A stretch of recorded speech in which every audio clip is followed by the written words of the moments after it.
তিনটি জিনিস জ্ঞানার্জনের জন্য অপরিহার্য। এক নাম্বার হচ্ছে বিনয়, দুই নাম্বার হচ্ছে সফর, তিন নাম্বার হচ্ছে সবর। আই রিপিট, আমি আবারও বলি, জ্ঞানার্জনের জন্য তিনটা জিনিস লাগে। এটা যে কোনো জ্ঞান হোক, লাগবেই, ইটস এ মাস্ট, কম্পালসারি। এক নম্বরে হচ্ছে বিনয়, দুই নম্বরে সফর, তিন নম্বরে সবর। বিনয়ী হইতে হবে, ডাউন টু আর্থ হইতে হবে। বিনয়ী না হলে, মুতাওয়াদে না হলে আল্লাহ তাআলা এলেমের নূর দিয়ে ওই ব্যক্তিকে ধন্য করেন না। বিনয়ী হইতে হবে। বলা যাবে না যে আমি সব শিখে ফেলছি, আমি সব জানি, আসলে কিছুই জানি না, আসলে কিছুই জানি না। অনেক পড়াশোনা করার একটা বড় সুবিধা হচ্ছে আমি যে কিছুই জানি না এটা জানা যায়। যারা অনেক পড়াশোনা করে, গভীর জ্ঞান অর্জন করে, অনেক পড়াশোনা করার একটা বড় ফায়দা হচ্ছে যে এটা জানা যায় সব শেষে যে আমি কিছুই জানি না। আবুন নওয়াস একটা চমৎকার কবিতা লিখেছেন। উনি বলেছেন, ফাকুল লিমান ইয়াদদাঈ ফিল ইলমি ফালসাফাতান হাফিজতা শাইআন ওয়া গাবাত আনকা আশিয়াউ। যে বলে যে আমি সব জানি, তুমি তার বৃদ্ধাঙ্গুলি দেখিয়ে বলা তুমি কিছুই জানো না, তুমি অল্প কিছু জেনেছো। মহাবিশ্বের অনেক রহস্য তোমার কাছে এখন অধরা, এখনো অধরা, অজানা। ওয়া ফাওকা কুল্লি যী ইলমিন আলিম। জ্ঞানীর উপরও জ্ঞানী আছে, জাননেওয়ালার উপরও জাননেওয়ালা আছে। তাহলে বিনয় যেন আমাদের পোশাক হয়, আমরা যেন বিনয়ী হই। আমরা যার কাছ থেকে নলেজ নিব, ইলম নিব, তার কাছে বিনয়ী হইতে হবে। যেই পাত্রে পানি ঢালবো এটা থাকবে নিচে, আর যেই গ্লাস থেকে ঢালা হবে ওইটা থাকে উপরে। মুসা আলাইহিস সালাম একবার বনি ইসরাইলের মাঝে আলোচনা করছিলেন। হঠাৎ এক লোক বলে যে, ইয়া নবী আল্লাহ, মান আ'লামু ফিল আরদ, বর্তমান পৃথিবীতে সবচেয়ে বড় জ্ঞানী কে? তো মুসা আলাইহিস সালাম খুব বেশি ভাবনা চিন্তা না করে বলে ফেললেন, আনা, আমি সবচেয়ে বড় জ্ঞানী। এটা ভুল বলেন নাই, কারণ যাকে আল্লাহ তাআলা ওহির জ্ঞানে ধন্য করেন তিনিই তো সবচেয়ে বড় জ্ঞানী। তো উনি হুট করে বলে ফেলছেন, আনা, আমি সবচেয়ে বড় জ্ঞানী। তো আল্লাহ তাআলা এই রেসপন্সটা, এই আনসারটা পছন্দ করেন না। আল্লাহ তাআলা চাচ্ছিলেন মুসা আলাইহিস সালাম যদি বলতো যে আল্লাহই ভালো জানে, বা আল্লাহু আ'লাম, আল্লাহই সবচেয়ে জ্ঞানী, এটা আল্লাহ পছন্দ করতেন। তো উনি যখন বলে ফেলছেন আমি, আল্লাহ বলে, না মুসা, তুমি যে বলে ফেললে আমি সবচেয়ে বড় জ্ঞানী, তুমি তো সবচেয়ে বড় জ্ঞানী নও, তোমার চেয়েও বড় জ্ঞানী আছে। শুনে তো মুসা আলাইহিস সালাম অবাক, কি আমার চেয়েও বড় জ্ঞানী কোথায়? আল্লাহ বললেন, ইযহাব ইলা মাজমাইল বাহরাইন, দুই সাগরের মিলনস্থলে যাও, ওখানে আমার এক বান্দা আছে, ইসমুহু খদির। ওই খদির, যারে আমরা বাংলায় খিজির বলি আর কি, এই খিজির তোমার চেয়েও জ্ঞানী। আল্লাহু আকবার। আপনারা সূরা কাহাফের তাফসীর পড়লে জানতে পারবেন। গেলেন, নৌকার মধ্যে বসা, হঠাৎ একটা চড়ুই পাখি এসে সাগরের পানি খাচ্ছে। অনেক, to make the long story short, বড় স্টোরিকে আমি ছোট করে বলছি। দুইজন নৌকায় বসা, একটা চড়ুই পাখি এসে সাগরের পানি খায়। তো খিজির আলাইহিস সালাম বললেন, মুসা, চড়ুই পাখিটা দেখতে পাচ্ছ? মুসা আলাইহিস সালাম বললেন, হ্যাঁ দেখতে পাচ্ছি। চড়ুই পাখি যে পানি খেলো এইমাত্র, এটা দেখেছো? হ্যাঁ দেখেছি।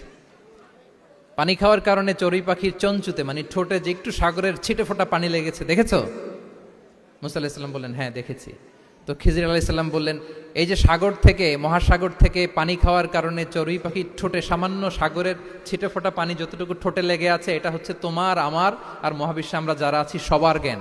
আর এই পড়ে থাকা মহাসাগরের পানি হচ্ছে আল্লাহর জ্ঞান। চড়ুই পাখির ঠোঁটে লাগা পানি তোমার, আমার আর পৃথিবীর সবার, আমাদের যে জ্ঞান আল্লাহ দিয়েছেন এটা। আর মহাসাগরের পানিগুলো কার জ্ঞান? ওয়ামা উতীতুম মিনাল ইলমি ইল্লা কালিলা। আল্লাহ বলেন, একেবারে একেবারে ভেরি লিটল, যত সামান্য জ্ঞান দিয়ে আমি তোমাদেরকে দুনিয়ায় পাঠিয়েছি। এজন্য আমি সব জানি, এটা আজকে থেকে আমরা আর বলবো। আমার শিক্ষার্থী বন্ধুরা, নয়েজ করো, বলো আমরা বলবো আল্লাহু আ'লাম। আল্লাহ ভালো জানেন। সাহাবাদের এই বৈশিষ্ট্য ছিল, ওনারাও বলতেন আল্লাহু ওয়া রাসূলুহু আ'লাম, আল্লাহ এবং আল্লাহ রাসূল ভালো জানেন। এবং আমাদের ক্লাসিক স্কলারদের এই বৈশিষ্ট্যটা ছিল, অনেক প্রশ্নের উত্তর ওনারা দিতেন না। আমাদেরকে তো প্রশ্ন করলে আমরা হুটহাট উত্তর দিয়ে দিই। অন অ্যান অ্যাভারেজে 10টা প্রশ্ন করলে ইমাম মালিক এর মধ্যে অধিকাংশ প্রশ্নের উত্তরে বলতেন আনা লা আ'লাম, আমি জানি না। আমি জানি না, এটা যখন আমরা বলতে শিখি তখনই বেসিক্যালি আমরা নলেজেবল হয়ে উঠি, জ্ঞানী হয়ে উঠি। তাহলে জ্ঞানার্জনের জন্য অপরিহার্য কয়টা বিষয় বলেছিলাম? মনে আছে? না ঘটনা শুনতে শুনতে? কয়টা মোট? 1 নম্বরে বিনয়। আমরা বিনয়ী হব। আওয়াজ করে বলি, আমরা কি হব? আমরা বিনয়ী হব। এই যে আমরা কোরআন হেফজ করলাম, এরপরে তুমি যদি বুখারী হেফজ করো, মুসলিম হেফজ করো, এটা তোমার বাহ্যিক জ্ঞান অর্জন হয়েছে। জ্ঞানের দুইটা সাইড, একটা ইন্টারনাল নলেজ আর একটা হচ্ছে এক্সটার্নাল নলেজ। বাহ্যিক জ্ঞান এটা হয়েছে, আরেকটা আছে ইন্টারনাল নলেজ, এটাকে বলে অন্তর্নিহিত জ্ঞান। ইলমে লাদুন্নি ওয়া আল্লামনাহু মিন লাদুন্না ইলমা। এটা শুধু কোরআন হেফজ করলেই হয় না, এটা কোরআন পড়ার পরে, হাদিস পড়ার পরে, এগুলোর উপর আমল করার পরে, বছরের পর বছর সাধনা করার পরে আল্লাহ তাআলা কোনো ব্যক্তিকে ইলমের নূর দেন। এটা এত সহজ না। আমরা এক্সটার্নাল নলেজ, বাহ্যিক জ্ঞান খুব সহজেই রিসিভ করতে পারি, কিন্তু ইন্টারনাল নলেজ, যেটা অন্তর্নিহিত জ্ঞান, যেটা তোমার দূরদৃষ্টি বাড়াবে, তোমার ফেরাসাত বাড়াবে, তোমার বিচক্ষণতা বাড়াবে, তোমার ফারসাইটেডনেসকে বাড়াবে, ওই অন্তর্নিহিত জ্ঞানের জন্য বছরের পর বছর সাধনা করতে হয়। সো আমরা যেন বিনয়ী হই, এটা হচ্ছে নাম্বার 1। 2 নাম্বার কি বলেছিলাম? সফর। ফানজুরু কাইফা কানা আকিবাতুল মুকাজ্জিবিন। আল্লাহ বলে সফর করো, সিরু ফিল আরদ, ট্রাভেল করো। ট্রাভেল করলে তোমার চোখ খুলে যাবে। তুমি যদি পেট্রাতে যাও, জর্ডানের পেট্রায়, তোমার চোখ খুলে যাবে। তুমি যদি ফেরাউনের লাশ দেখে আসো, তুমি অবাক হয়ে যাবে। তুমি যদি জর্ডানের ডেড সি ঘুরে আসো, তুমি অবাক হয়ে যাবে। 1000টা বই পড়ে তুমি ওই জ্ঞান অর্জন করতে পারবে না, যেই জ্ঞান তুমি ট্রাভেলিং করে অর্জন করতে পারবে। তাহলে ভ্রমণ করতে হবে। আর 3 নম্বরে কি বলেছিলাম? সবর, মানে হার্ড ওয়ার্কিং হইতে হবে। পরিশ্রমের কোনো বিকল্প নাই। There is no alternative to be hard working. কোনো বিকল্প নেই, হার্ড ওয়ার্ক তোমাকে করতেই হবে। এটাই সবর। এই 3টা প্রশিক্ষণই আল্লাহ তাআলা মুসা আলাইহিস সালামকে দিয়েছিলেন। লম্বা ঘটনা, তিনি খিজির আলাইহিস সালামের সাথে সফরও করেছেন, ওনার কাছে যে বিনয়ী হয়েছেন।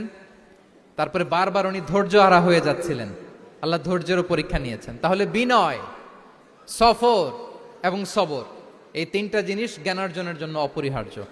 এই ফিচারগুলো দিয়ে, এই ক্যারেক্টারিস্টিক্সগুলো দিয়ে যেন আল্লাহ তাআলা আমাদেরকে ধন্য করে। আমরা সবাই পড়ি আমিন।